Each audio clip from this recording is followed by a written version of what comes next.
మీ బంగారం తాకట్టులో ఉందా? విడిపించుకోలేక ఇబ్బందులు పడుతున్నారా? అయితే మీ బంగారాన్ని వెంటనే విడిపించి కొంటాం. గణేష్ గోల్డ్. మీరు సంప్రదించాల్సిన ఫోన్ నంబర్లు 9160-266-916, 8712619507. పశ్చిమ గోదావరి జిల్లా చింతలకోటి గరువు గ్రామంలో ఉపాధి హామీ పథకంలో అవకతవకలు జరిగాయని గ్రామ సర్పంచ్ దాసరి మహాలక్ష్మి, ఉప సర్పంచ్ దాసరి మాణిక్య రావుల ఆరోపించారు. ఉపాధి హామీ పథకంతో గ్రామంలో ఎంపీటీసీ కోలేపర్ల శ్రీను అండదండలతో అవకతవకలు జరిగాయన్నారు. సాక్ష్యాధారాలతో నిరూపించి ఎమ్మెల్యే పులపర్తి రామాంజనేయులకి సమర్పించుకోమని చెప్పారు. వారు ఎంపీడీఓలని సమగ్ర విచారణ జరపాలని తెలిపారని, అనంతరం స్థానిక ఎంపీడీఓలకి సమర్పించామని, ఇప్పటి వరకు ఏ చర్య తీసుకోలేదని మండిపడ్డారు. విజయసాయిరెడ్డికి చేసిన నిర్వాకానికి ఆయన కుమార్తె నేహారెడ్డి ఇప్పుడు భారీగా మూల్యం చెల్లించాల్సి వస్తుంది. సముద్ర తీరంలో సిఆర్జెడ్ నిబంధనలు ఉల్లంఘించి నిర్మాణాలు చేపట్టినందుకు విజయసాయిరెడ్డి కుమార్తె నేహారెడ్డికి 17.5 కోట్ల మేర జరిమానా విధించారు. హైకోర్టు ఆదేశాల మేరకు నియమితులైన కమిటీ ఈ మేరకు సిఫారసు చేసింది. భీమిలీ బీచ్లో అక్రమ నిర్మాణాలు చేసినందుకు రోజుకు 1,20,000 చొప్పున 1,455 రోజుల పాటు జరిమానా చెల్లించాల్సి ఉంటుందని తెలిపింది. నిర్మాణాల కోసం తవ్విన ప్రాంతాలలో పునరుద్ధరణ పనులు చేపట్టాల్సి ఉంది.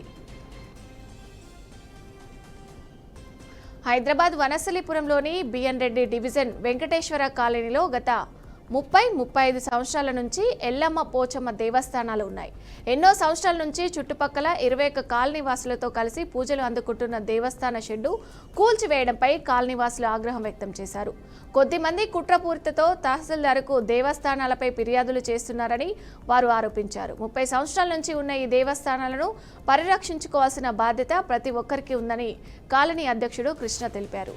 అని గతంలో ఉన్న షెడ్డుని గుర్తు తెలియని వాహనం తగిలి పాడైపోయిందని, అందులో భాగంగానే కొత్త షెడ్డు నిర్మించామని చెప్పారు.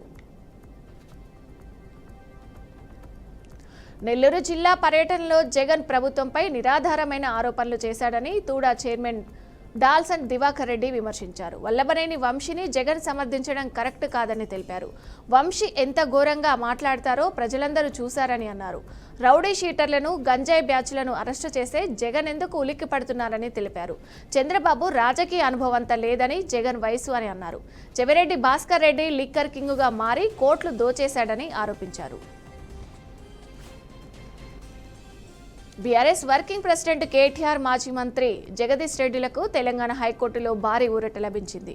ఫేక్ వీడియో సృష్టించారని ఎమ్మెల్సీ తీన్మార్ మల్లన్న పెట్టిన కేసులు హైకోర్టు కొట్టివేసింది. గ్రాడ్యుయేట్ ఎమ్మెల్సీ ఎన్నికల సమయంలో తనపై ఫేక్ వీడియో సృష్టించి ప్రచారం చేశారని తీన్మార్ మల్లన్న ఇచ్చిన ఫిర్యాదుపై పోలీసులు క్రిమినల్ కేసు నమోదు చేశారు. తాజాగా ఈ కేసును హైకోర్టు ధర్మాసనం విచారణకు స్వీకరించింది. సుదీర్ఘ విచారణ అనంతరం ఫేక్ వీడియోపై ఎలాంటి ఆధారాలు లేవని తీన్మార్ మల్లన్న దాఖలు చేసిన పిటిషన్ను కొట్టివేసింది. ప్రధాని నరేంద్ర మోదీ రేపు వారణాసిలో పర్యటించనున్నారు. ఈ సందర్భంగా మోదీ 2,183.45 కోట్ల రూపాయల విలువైన 52 అభివృద్ధి ప్రాజెక్టులను ప్రారంభోత్సవాలు శంకుస్థాపన చేయనున్నారు. అనంతరం నిర్వహించే బహిరంగ సభలో ప్రధాని ప్రసంగించనున్నారు. అలాగే రక్షాబంధన్ను పురస్కరించుకొని దేశవ్యాప్తంగా రైతులకు ప్రధానమంత్రి కిసాన్ సమ్మాన్ నిధి పథకం కింద 20వ విడత నిధులను విడుదల చేయనున్నారు. దేశంలోని 9.7 కోట్ల మందికి పైగా రైతుల ఖాతాలో 20,500 కోట్లకు పైగా నిధులను నేరుగా బదిలీ చేయనున్నారు. దేశవ్యాప్తంగా సంచలనం సృష్టించిన 2008 నాటి మాలేగావ్ బాంబు పేలుడు కేసులో నిందితులందరినీ ముంబైలోని ప్రత్యేక కోర్టు నిర్దోషులుగా ప్రకటించింది. ఈ క్రమంలో నాటి కేసు విచారణ బృందంలో ఉన్న మాజీ ఏటీఎస్ అధికారి మహబూబ్ ముజావ్ కీలక ఆరోపణలు చేశారు. ఆర్ఎస్ఎస్ చీఫ్ మోహన్ భగవత్ను అరెస్టు చేయాలని అప్పట్లో తనకు ఆదేశాలు వచ్చాయని తెలిపారు.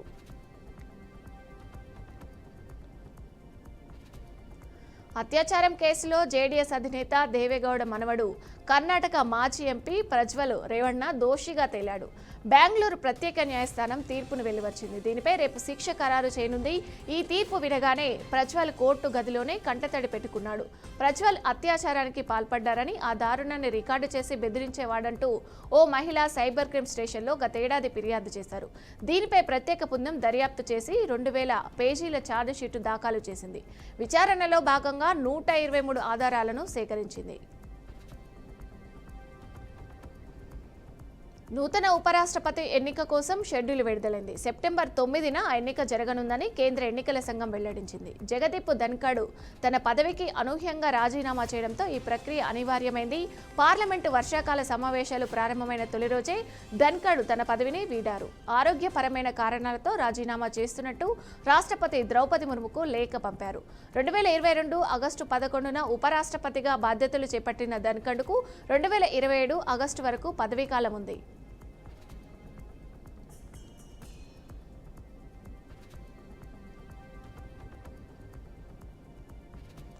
భారత్ రష్యా సంబంధాలపై అక్కసు వెళ్లగక్కుతూ అమెరికా అధ్యక్షుడు డొనాల్డ్ ట్రంప్ చేసిన వ్యాఖ్యలను కాంగ్రెస్ అగ్రనేత రాహుల్ గాంధీ సమర్థించడాన్ని సొంత పార్టీ ఎంపీ శశి థరూర్ తప్పుబట్టారు.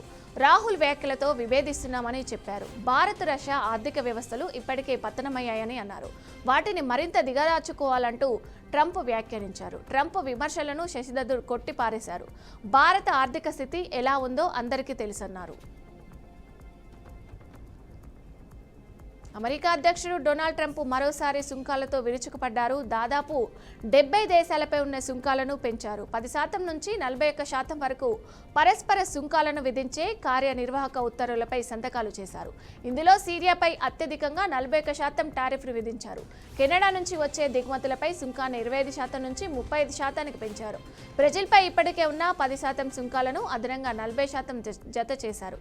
ఇక భారత్పై 25% టారిఫ్ విధించారు. అయితే పాకిస్తాన్ దిగుమతులపై 29%గా ఉన్న టారిఫ్లను 19%కి తగ్గించడం గమనార్హం. విశాఖ స్టీల్ ప్లాంట్ ప్రైవేటీకరణపై కేంద్రం వెనక్కి తగ్గడం లేదు. 100% పెట్టుబడులు ఉపసంహరణ ఉంటుందన్న కేబినెట్ నిర్ణయాన్ని కేంద్ర ప్రభుత్వం మరోసారి స్పష్టం చేసింది. రాజ్యసభలో YCP MP YV Subba Reddy steel plant ప్రైవేటీకరణపై ప్రశ్నించగా ఉక్కు శాఖ మంత్రి శ్రీనివాస్ వర్మ లిఖితపూర్వకంగా సమాధానమిచ్చారు. స్టీల్ ప్లాంట్ను సెయిల్లో విలీనం చేసి ప్రతిపాదన లేదని స్పష్టం చేశారు. అంతేకాకుండా స్టీల్ ప్లాంట్కు ఇప్పటి వరకు 1017 మంది ఉద్యోగులు వీఆర్ఎస్ చేసుకున్నారని పేర్కొన్నారు. 11,140 కోట్లు ఇవ్వాలని ప్రభుత్వం నిర్ణయించిందన్నారు. రిలయన్స్ గ్రూప్ చైర్మన్ అనిల్ అంబానీకి ఊహించని షాక్ తగిలింది. ఈ మేరకు ఆయనకు తాజాగా ఎన్ఫోర్స్మెంట్ డైరెక్టర్ నోటీసులు జారీ చేసింది. సుమారు 3,000 కోట్ల రూపాయల లోన్ ఫ్రాడ్, మనీ లాండరింగ్ కేసులు ఆయనకు నోటీసులు జారీ అయ్యాయి. ఈ నెల 5న విచారణకు హాజరు కావాలంటూ ఈడీ అధికారులు నోటీసులో పేర్కొన్నారు.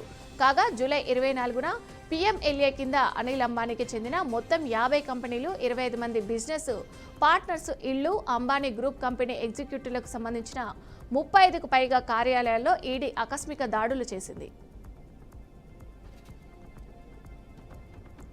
యూపీ సీఎం యోగి ఆదిత్యనాథ్ జీవితం ఆధారంగా ఓ సినిమా రూపొందింది.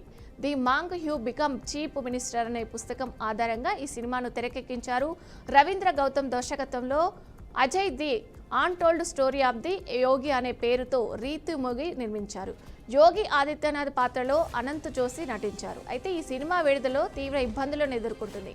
కానీ ఇప్పటి వరకు ఈ మూవీకి సెన్సార్ బోర్డు సర్టిఫికెట్ ఇవ్వలేదు. దీంతో ఆ చిత్ర నిర్మాతలు బాంబే హైకోర్టును ఆశ్రయించారు. కేంద్ర ఎన్నికల సంఘంపై కాంగ్రెస్ నేత రాహుల్ గాంధీ సంచలన వ్యాఖ్యలు చేశారు. ఎన్నికల సంఘం ఓట్లను చోరీ చేస్తుందని ఆరోపించారు. ఈసీ అక్రమాలపై తమ వద్ద పూర్తి ఆధారాలు ఉన్నాయని అన్నారు. ఓట్ల చోరీ అక్రమాలను చాలా తీవ్రంగా పరిగణిస్తున్నట్టు తెలిపారు. బీజేపీ కోసం ఈసీ ఓట్లు చోరీ చేస్తుందని అన్నారు. మధ్యప్రదేశ్, మహారాష్ట్ర అసెంబ్లీ ఎన్నికలతో పాటు లోక్సభ ఎన్నికల్లోనూ ఈసీ అక్రమాలకు పాల్పడిందని ఆరోపణలు చేశారు. మధ్యప్రదేశ్, మహారాష్ట్రలో కొత్తగా 1 కోటి ఓట్లను చేర్చారని అన్నారు. గత బీఆర్ఎస్ సర్కారు హయాంలో జరిగిన మరో అవినీతి బట్టబయలైంది. మాజీ సీఎం కేసీఆర్ అమలు చేసిన గొర్రెల పంపిణీ స్కామ్లో భారీ అవినీతి జరిగినట్టు తెలుస్తుంది. ఈ కుంభకోణంలో కోట్లాది రూపాయల అక్రమాలు జరిగినట్టు కేంద్ర దర్యాప్తు సంస్థ ఈడీ సంచలన ప్రకటన చేసింది. ఈ పథకం అక్రమాల విలువ 1000 కోట్లకు పైగా ఉంటుందని ఈడీ ఓ ప్రకటనలో తెలిపింది. మాజీ మంత్రి తలసాని శ్రీనివాస్ యాదవ్, ఓఎస్టీ కళ్యాణ్ ఇంట్లో సోదాలు నిర్వహించి 200కు పైగా బ్యాంకు ఖాతాలకు చెందిన పాస్ పుస్తకాలు స్వాధీనం చేసుకున్నామని చెప్పింది. సీఎం రేవంత్ రెడ్డితో మంత్రి ఉత్తమ్ సిఎస్ రామకృష్ణారెడ్డి భేటీ అయ్యారు. కాళేశ్వరం కమిషన్ నివేదికను సీఎంకు అందించారు. ప్రస్తుతం నివేదికలోని కీలక అంశాలపై చర్చిస్తున్నట్టు సమాచారం అందుతుంది. పీసీ ఘోష్ కమిషన్ తమ నివేదికను నిన్ననే అధికారులకు అందజేసింది. నివేదిక అందిన తర్వాత ఉన్నత అధికారులతో ఉత్తమ్ కుమార్ రెడ్డి సమీక్షించారు. ఇక నేడు కొద్దిసేపటి క్రితం నివేదికలో సీఎం కలిసి ఆయనతో సమావేశమయ్యారు. 164 సీట్లు తెచ్చుకొని మంచి పాలన చేయాల్సిన మీరు జగన్ నామజపం చేస్తున్నారని వైసీపీ మాజీ మంత్రి అంబటి రాంబాబు విమర్శించారు. ఇచ్చిన హామీల ప్రక్రియ సంగతి మర్చిపోయి జగన్ కట్టడి కోసం పనిచేస్తున్నారని మండిపడ్డారు. చిట్టినాయుడు దెబ్బకు చంద్రబాబు బుర్ర కూడా పోయిందన్నారు. జగన్ను ఆపడం మీ తరం కాదు. జగన్ వస్తే విపరీతంగా జనం వస్తారనే మీరే ప్రచారం చేస్తున్నారన్నారు. ల్యాండ్ ఆర్డర్ చూసుకోవాల్సిన హోంమంత్రి ఆ పని చేయడం లేదని ఆరోపించారు. జగన్మోహన్ రెడ్డిని లిక్కర్ కేసులో అరెస్ట్ చేస్తారని వస్తున్న వార్తలపై మంత్రి సత్యకుమార్ యాదవ్ స్పందించారు. లిక్కర్ కేసులో అరెస్ట్ అయితే సానుభూతి వస్తుందని జగన్ అనుకుంటున్నాడని మంత్రి సత్యకుమార్ యాదవ్ సెటైర్లు పేల్చారు. ప్రజాప్రతినిధులకు చట్టం ఏం చుట్టం కాదని తెలిపారు. తాను లిక్కర్ కేసులో ఎక్కడ అరెస్ట్ అవుతాడోనని భయపడి జగన్ ప్రజలను తప్పుదోవ పట్టిస్తున్నారని మండిపడ్డారు. లిక్కర్ స్కామ్ వల్ల అనేక మంది ప్రాణాలు కోల్పోయారన్నారు. మంత్రి సత్యకుమార్ యాదవ్ లిక్కర్ కేసు చట్టం ప్రకారమే విచారణ జరుగుతుందన్నారు. హిమాచల్ ప్రదేశ్ నుంచి బీజేపీ ఎంపీగా ఉన్న ప్రముఖ బాలీవుడ్ నటి కంగనా రనౌత్కు పంజాబ్, హర్యానా హైకోర్టులో ఓ కేసులో ఎదురుదెబ్బ తగిలింది. ఆమెపై ఉన్న డిఫమేషన్ కేసును రద్దు చేయాలంటూ ఆమె వేసిన పిటిషన్ను కోర్టు తిరస్కరించింది. ఈ కేసు 2021లో జరిగిన సంఘటనలకు సంబంధించింది. ఆ సమయంలో దేశవ్యాప్తంగా కిసాన్ ఆందోళన జరుగుతుంది. అదే సమయంలో కంగనా రనౌత్ ఒక ట్వీట్ చేసింది. ఆ ట్వీట్లో ఒడింతా జిల్లా బహదూర్గఢ్ జడింగ గ్రామానికి చెందిన మహీదర్ కౌర్ అనే 87 ఏళ్ల వృద్ధ మహిళను 200 రూపాయలకు తీసుకొని ఆందోళనకు వచ్చిన మహిళగా అభివర్ణించారు.